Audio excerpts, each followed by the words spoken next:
Hello friends, मेरा नाम है विकास। मैं आपको अपने यूट्यूब चैनल भारतीय स्टडीज़ में स्वागत करता हूं। जैसा कि हम पिछले वीडियो में कंटिन्यू कर रहे थे श्रम विभाजन और जाति प्रथा, जिनके लेखक डॉक्टर भीमराव अंबेडकर जी है, उस चैप्टर को हम लोग कंटिन्यू कर रहे थे।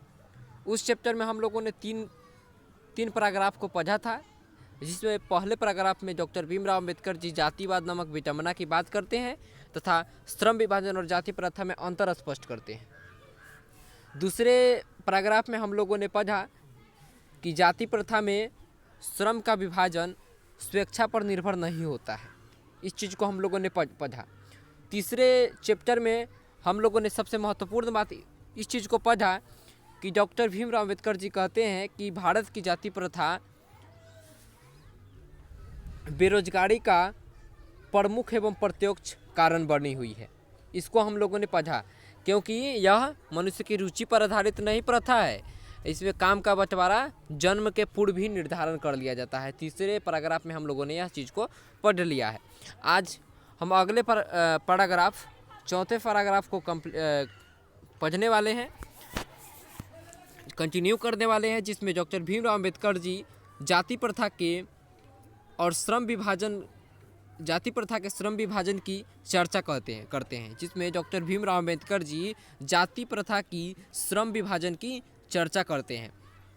इसमें डॉक्टर भीमराव अंबेडकर जी कहते हैं कि इस प्रकार हम देखते हैं कि श्रम विभाजन की दृष्टि से भी जाति प्रथा गंभीर दोषों से युक्त है।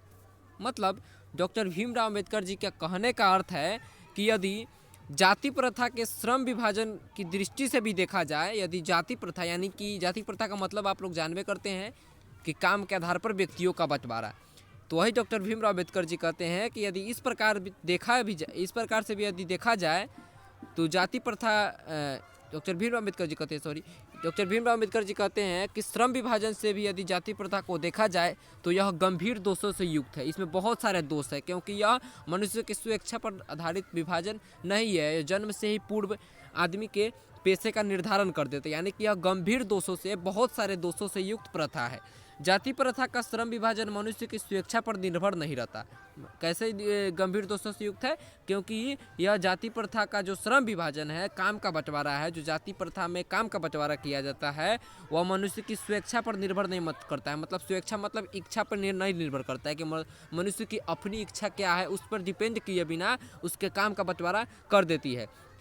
मनुष्य की व्यक्तिगत भावना तथा व्यक्तिगत रुचि का इसमें कोई स्थान अथवा महत्व नहीं होता है। मतलब कि कहने का अर्थ है कि जो जाति प्रथा होती है उसमें मनुष्य की व्यक्तिगत मतलब कि अपनी भावना यानी कि विचार और व्यक्तिगत रुचि, मतलब कि उस व्यक्ति की क्या रुचि है, वो व्यक्ति क्या करना चाहता है, इसको कोई स्थान नहीं दिया जाता है।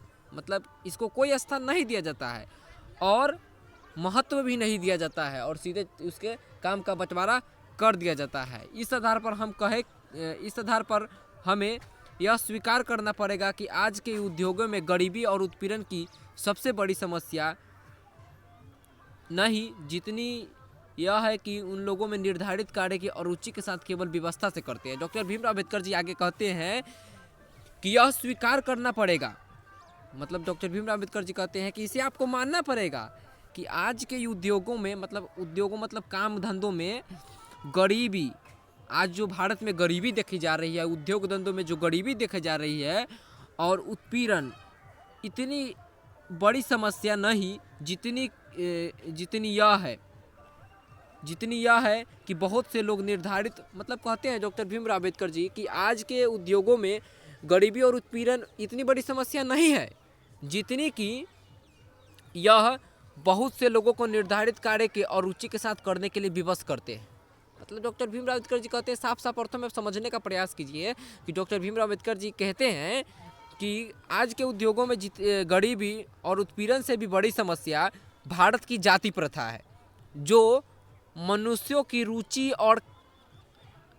रुचि का कोई ख्याल नहीं रखते हुए, रुचि को कोई नहीं देखते हुए व्यवस्था से उसे कार्य करने के लिए, व्यवस्था से उसे किसी काम में बांधने के लिए मजबूर कर देती है। यह कौन करती है? भारत की जाति प्रथा। तो इससे आपका एक VVI ऑब्जेक्टिव क्वेश्चन बनता है कि आज के उद्योगों में गरीबी और उत्पीड़न से बड़ी समस्या किसे माना जाता है, तो आज के उद्योगों में गरीबी और उत्पीड़न से भी बड़ी समस्या किसे माना जाता है, भारत की जाति प्रथा की, क्योंकि यह मनुष्य की रुचि पर आधारित विभाजन नहीं होती है। यह जन्म पूर्व ही इसके काम का निर्धारण कर देती है, जिससे लोग विवश होकर उस काम में करने के लिए विवश होते हैं।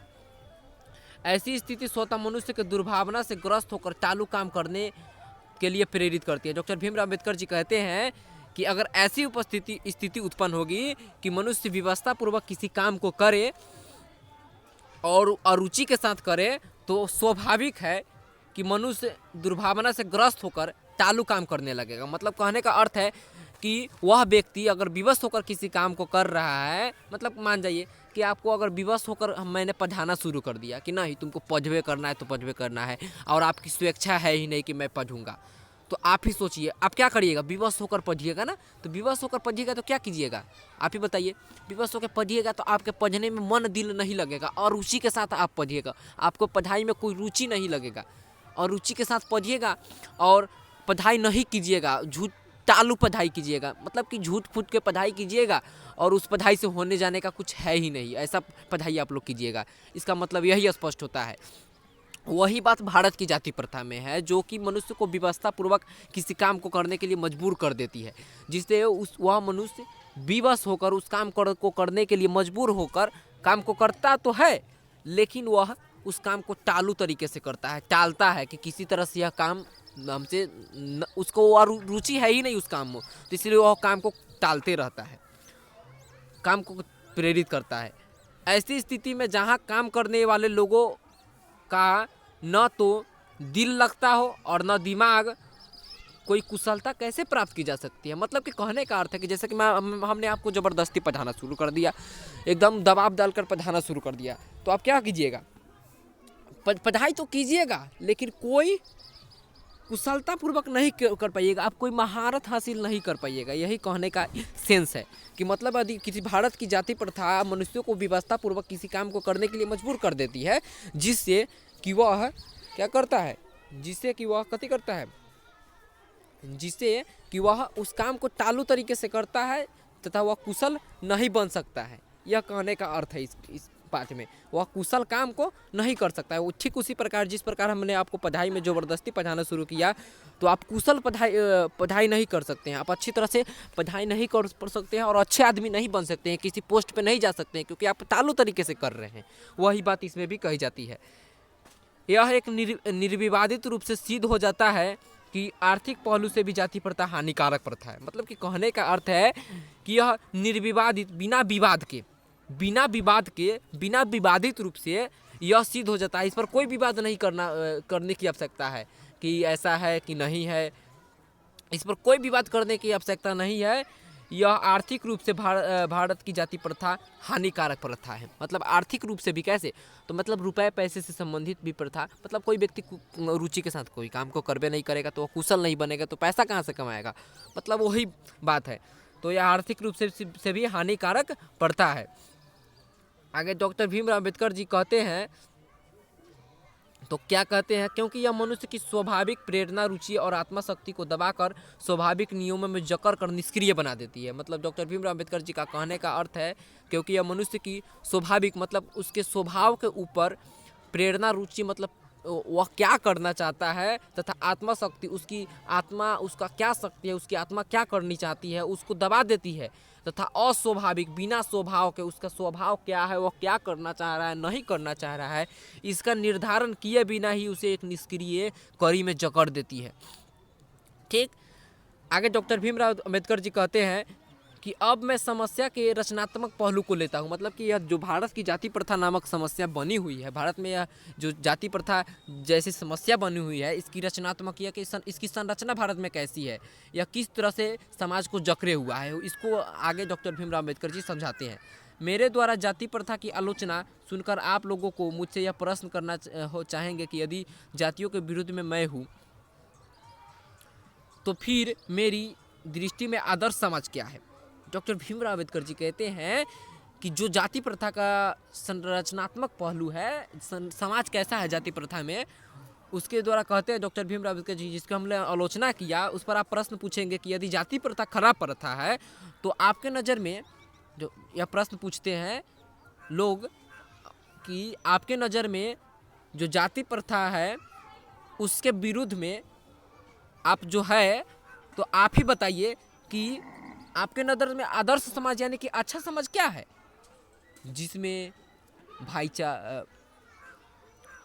तो डॉक्टर भीमराव अम्बेडकर जी उत्तर देते हैं कि मेरा उत्तर यह होगा कि आदर्श समाज स्वतंत्रता, स्वतंत्रता मतलब क्या होता है, किसी के अधीन नहीं रहना, मतलब अपने किसी के अधीन नहीं रहना, उसे हम कहते हैं स्वतंत्रता। समानता मतलब एक दूसरों को समान भावना से देखना। भातृत्व मतलब भाईचारे पर आधारित होगा। डॉक्टर भीमराव अम्बेडकर जी एक बड़ी बात बोलते हैं, इससे एक VVI ऑब्जेक्टिव भी बनता है कि डॉक्टर भीमराव अम्बेडकर जी के क्या बोलते हैं नज़र में आदर्श समाज कैसा है, तो आदर्श समाज है क्या, स्वतंत्रता, समानता और भातृत्व पर आधारित।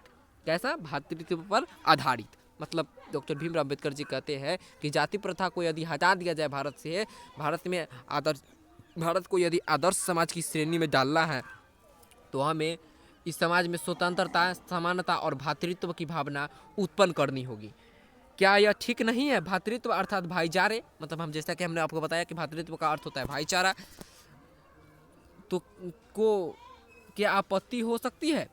किसी भी आदर्श समाज में जितनी शक्तिशाली होनी चाहिए जिससे कि वह वांछित रूप से परिवर्तन समाज के एक छोर से दूसरे छोर तक संचारित हो सके। मतलब कहते हैं डॉक्टर भीमराव अम्बेडकर जी कि किसी भी आदर्श समाज को, मतलब अच्छे समाज को, आदर्श मतलब क्या, अच्छे समाज को इतनी गतिशील होनी चाहिए, मतलब कि उसके अंदर इतनी क्षमता होनी चाहिए, इतनी गति होनी चाहिए कि जिससे कि वह वांछनीय परिवर्तन समाज के एक छोर से दूसरे छोर तक पहुँचा सके। ऐसे समाज के बहुविधि हितों में सबका भाग होना चाहिए तथा उन सभी की रक्षा के प्रति सजग रहना चाहिए। ठीक है, वही डॉक्टर भीमराव अम्बेडकर जी कहते हैं कि मतलब ऐसे समाज में बहुविधों हितों में सबका भाग होना चाहिए, मतलब कि भातृत्व पर जो आधारित समाज है उसमें सबका भाग होना चाहिए और समानता, स्वतंत्रता की भावना होनी चाहिए, सबों को रक्षा के प्रति सजग रहना चाहिए, ऐसा डॉक्टर भीमराव अम्बेडकर जी कहते हैं। सामाजिक जीवन में आबाद संपर्क के अनेक साधन व अवसर उपलब्ध कराने चाहिए। तात्पर्य यह है कि दूध पानी के मिश्रण की तरह भाईचारे का ही स्वाभाविक रूप है। मतलब डॉक्टर भीमराव अम्बेडकर जी का साफ इस अर्थ में कहने का मतलब है कि सिर्फ नाम का भाईचारा नहीं होना चाहिए, वह भाईचारा इस कदर होना चाहिए कि जिस तरह से दूध और पानी का मिश्रण होता है, जो एक बार मिल जाने के बाद उसको अलग करना जल्दी बहुत कठिन होता है, ऐसा डॉक्टर भीमराव अम्बेडकर जी कहते हैं कि हम लोग का समाज नाम का भाईचारा, समानता और स्वतंत्र का नहीं होना चाहिए। अगर यह बनता भी है तो नाम का नहीं होना चाहिए, इसमें ऐसा होना चाहिए यह समाज कि लगे कि यह दूध और पानी का मिश्रण है। और इसी का तो दूसरा नाम लोकतंत्र है। डॉक्टर भीमराव अम्बेडकर जी कहते हैं कि लोकतंत्र क्या है, लोकतंत्र ही भाईचारा, समानता और स्वतंत्रता है, जिसमें दूध और पानी का मिश्रण की तरह लोग आपस में मिले होते हैं, वही लोकतंत्र कहलाता है। क्योंकि लोकतंत्र केवल शासन का ही एक सिद्धांत नहीं है, मतलब लोकतंत्र कहते हैं कि लोकतंत्र जो है वह शासन का ही सिद्धांत नहीं है, मतलब किस कदर से शासन किया जाए वही नहीं लोकतंत्र हमको सिखाती। लोकतंत्र सिर्फ हमको यही नहीं सिखाती कि शासन किस तरह से करना चाहिए, बल्कि हमें समाज में भाईचारे की किस तरह से भावना बना करके, आपस में स्वतंत्रता की भावना, समता की भावना किस तरह से बनाकर रहना चाहिए, वह भी हमें लोकतंत्र सिखाती है। सामूहिक जीवनचार्य की एक रीति तथा समाज के सम्मिलित अनुभवों के आदान प्रदान का नाम है। ठीक है, इससे आवश्यक है कि साथियों के श्रद्धा के प्रति सम्मान का भाव हो। मतलब कहते हैं कि एक दूसरे के प्रति सम्मान की भाव होना आवश्यक है। इसी के साथ हम लोगों ने इस चैप्टर को समाप्त किया, जो कि डॉक्टर भीमराव अम्बेडकर का एक महत्वपूर्ण चैप्टर है। डॉक्टर भीमराव अम्बेडकर, इनका पूरा नाम है डॉक्टर भीमराव रामजी अम्बेडकर। इससे क्वेश्चन बनते हैं कि डॉक्टर भीमराव अम्बेडकर जी का जन्म कब हुआ, तो आपको याद रखनी है कि डॉक्टर भीमराव अम्बेडकर जी का जन्म 14 अप्रैल 1891 ईस्वी को हुआ था। तो कहाँ हुआ था, तो महू मध्य प्रदेश। मतलब कि आपको लेखक के परिचय से बहुत सारे क्वेश्चन याद करके रखने हैं। लेखक को परिचय को मैंने नहीं पढ़ा है, लेखक के परिचय को आपको खुद से पढ़ना है, और कोई प्रॉब्लम होता है तो उसमें हमें कॉमेंट करके ज़रूर पूछना है। यह चीज़ आपको याद रखना है कि यह पाठ किससे लिया गया है, तो एनिहिलेशन ऑफ कास्ट से लिया गया है। तो इसी का साथ थैंक यू इस वीडियो को फुल वॉच करने के लिए। अगर आपको वीडियो अच्छा लगता हो तो अपने दोस्तों में शेयर करना ना भूले, लाइक और सब्सक्राइब करना भी ना भूले। अगर कोई प्रॉब्लम होता है तो कमेंट कीजिए, मैं उसका रिप्लाई ज़रूर दूंगा। ठीक, thank you for this video full watching. Thank you, धन्यवाद।